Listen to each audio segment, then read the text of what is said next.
Is Barcelona's number 8 really the next Iniesta? Or is he heading towards a dangerous downfall no one is talking about? 2018 was the year Iniesta waved goodbye to the Camp Nou crowd, leaving behind a legacy of magical moments that wowed football fans everywhere. With the little magician gone, many Barca supporters wondered if they'd ever see that kind of brilliance again. Turns out, they didn't have to wait long. On September 2nd, 2019, Barcelona struck a deal with Las Palmas for a young talent named Pedri Gonzalez. Fast forward 5 years, and this boyhood Barca fan isn't just wearing his idol's number. He is arguably the best midfielder in the world right now. But there's a shocking truth you might not be paying attention to. So stick around, hit the like button, and subscribe as we dive into it. There's no doubt, Pedri is playing the best football of his career right now. Since arriving in Barcelona in the 2019-2020 season, the 2021 Golden Boy winner has had his fair share of ups and downs, but the 24-25 campaign has been different. The 22-year-old, who has spent more time by the sidelines in recent years, has not only been injury-free this season, he's become the heartbeat of everything Barcelona does on the pitch. When the big games come around, Pedri steps up. It's not like he didn't give big game performances in the past, but this season, the 22-year-old has taken it to a whole new level. In European games against Bayern Munich, Benfica, Borussia Dortmund, Pedri ran the show, winning the ball, creating chances and controlling the tempo. And when it comes to the big games in La Liga, against Real Madrid, Atletico, it's the same story. In the so-called smaller games, he's been one of the few players actually doing their job, even when teammates let him down at times. But that hasn't stopped him from showing up every single match.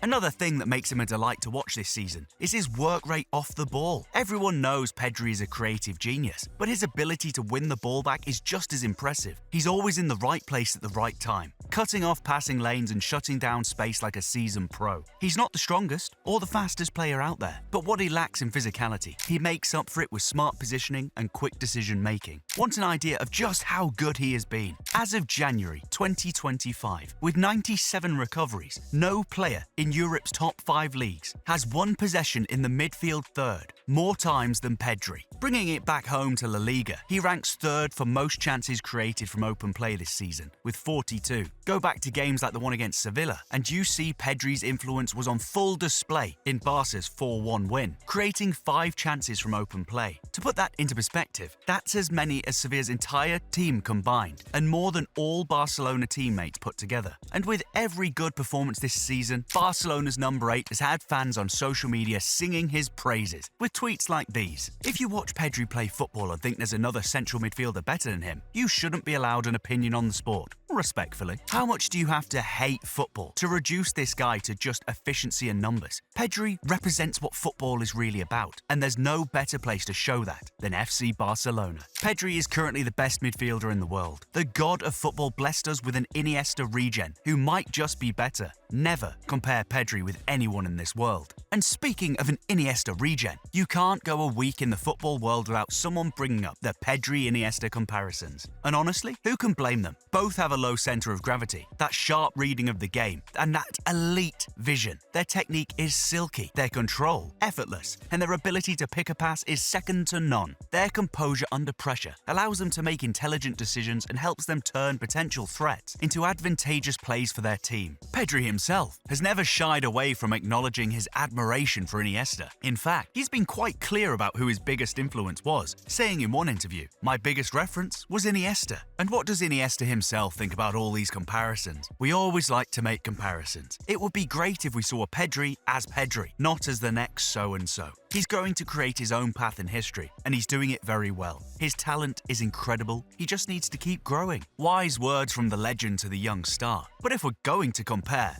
what was 22-year-old Iniesta like back in his day? In the 06-07 season, Iniesta was arguably an emerging key player for Barcelona. He had played in the Champions League final the previous year, but he was still in that phase of his career where he had to prove himself week in, week out. Under Frank Rijkaard, he was often moved around the pitch, adapting to different midfield roles as needed. And despite this tactical flexibility, the season remains Iniesta's highest scoring campaign to date. He played 56 games, scoring 9 goals and 6 assists. But it wasn't until the 2008-09 season that Iniesta became a nailed-on starter. He had to wait his turn in a stacked midfield that featured the likes of Deco, Motta, Edmilson, and of course, Xavi. And so by the time Iniesta was finally handed the keys to Barcelona's midfield at 24, he was fully prepared. From his debut in 2002 at just 18 years old to 2006 where he turned 22, he had played 125 games, mostly as a peripheral figure, accumulating a total of 6,168 minutes.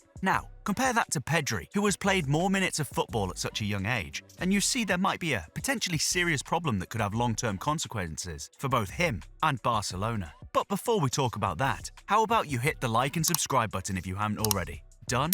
Good. Now, let's talk about Pedri and the dangers that have come with overplaying him. When Ansu Fati and Pedri broke into Barcelona's first team in 2019, it felt like the dawn of a new golden era. But while their talent was undeniable, the relentless schedule of top-level football quickly turned their promising start into cautionary tales. Fati's story is well known these days. A generational talent struck down by injuries, struggling to rediscover the magic that once made him one of Europe's most exciting young players. As for Pedri, he had been walking a dangerously similar path, and his workload in his debut season almost looking like it would cripple his career. In the 2020-21 season, when he signed for Barca, Ronald Koeman used Pedri like a veteran, handing him 53 appearances in his debut campaign as Barcelona fought on multiple fronts. That alone was a heavy burden for an 18-year-old. But things got even worse when Luis Enrique called him up for Spain in March 2021, immediately throwing him into the Euro 2020 qualifiers. That should have been the end of his season, but instead, Pedri was sent to Japan for the Olympics. After an already exhausting year, he was now being asked to carry Spain on the biggest stage for young players. Predictably, he looked drained, and you could tell by that one viral image of him in the national team colours looking like he had aged quickly. And by the time the tournament ended, he had played 73 games, taking in over 4,000 minutes in less than a year. Just to put that into perspective, 37 La Liga matches, 6 Copa del Rey fixtures, 2 Spanish Super Cup games, 7 UEFA Champions League appearances, and 20 matches for Spain. To make it even crazier, he wasn't just outpacing his fellow young players, he played more games than seasoned pros like Bruno Fernandes. You could tell the whole thing was irresponsible by the outrage of fans on X, who tweeted their disapproval. Barca and Spain were so irresponsible with Pedri. 73 games in one season as an 18-year-old is criminal. Professional people allowed Pedri to play over 70 games in a season at the age of 17. Pedri looks completely spent, physically and mentally. He has to rest. Hopefully, the club will give him a few weeks of holidays. He needs it. Barcelona might have fully given Pedri the rest he desperately needed, but that didn't mean he was going to avoid injuries altogether. The damage had already been done. In April 21, a hamstring injury sidelined him for 201 days, forcing him to miss 41 games that season. It was hardly surprising. The warning signs had been there all along. Overplaying a teenager at the highest level was always going to have consequences, and Barcelona were now seeing them firsthand. Unfortunately, that wasn't the end of his injury struggles. The same hamstring issue resurfaced in both the 22-23 and 23-24 seasons, keeping him out for a combined 45 games. This season, however, things have been different. He missed just 3 games so far, and by the looks of it, he's finally back on track for a healthy campaign. That's a huge positive for Barcelona. But let's be real, after everything he's been through, there's no guarantee his body won't pay the price in the long run. This raises the big question: has Barcelona actually learned from their mistakes, or are they just kicking the can down the road? What do you think? Has Barcelona finally figured out how to handle Pedri properly, or is this just the calm before another storm? Talk to us in the comments. Whatever the case may be, there's no doubt that the football world wants to see a fully fit Pedri, and not just because of his incredible talent, but because he feels like a throwback to the classic Spanish midfielders of old. But talent alone won't be enough to put him in the same conversation as Iniesta. If Pedri is to match that legacy, he needs to start stacking up silverware. By the time Iniesta was 22, he had already won La Liga and the Champions League with Barcelona. By 26, he had done it all for Spain too, winning Euro 2008 and the 2010 World Cup, where he famously scored the winning goal in the final. 2 years later, he completed the treble of international dominance with Euro 2012, delivering another string of masterclass performances. And by 28, his brilliance was officially recognised when he was named UEFA Best Player in Europe. That's the level Pedri is being measured against. Can he rise to the challenge? It's a heavy burden to carry, and one that comes with constant comparisons to Iniesta. Something football fans remind us all of the time with tweets like these ones. The football gods gifted us Pedri, for those who never witnessed Iniesta's brilliance. I think you could easily argue there hasn't been a better performing player this season on a consistent basis than Pedri. I'm getting the same feeling watching him as I did watching Iniesta in 2015. While the Pedri-Iniesta comparisons seem overflogged at this point, one aspect of the current Barcelona midfielder still has to work on is the goals. Now, the truth is, Iniesta was never a prolific goalscorer either. Across his legendary career, he wasn't the type to rack up double digits every season.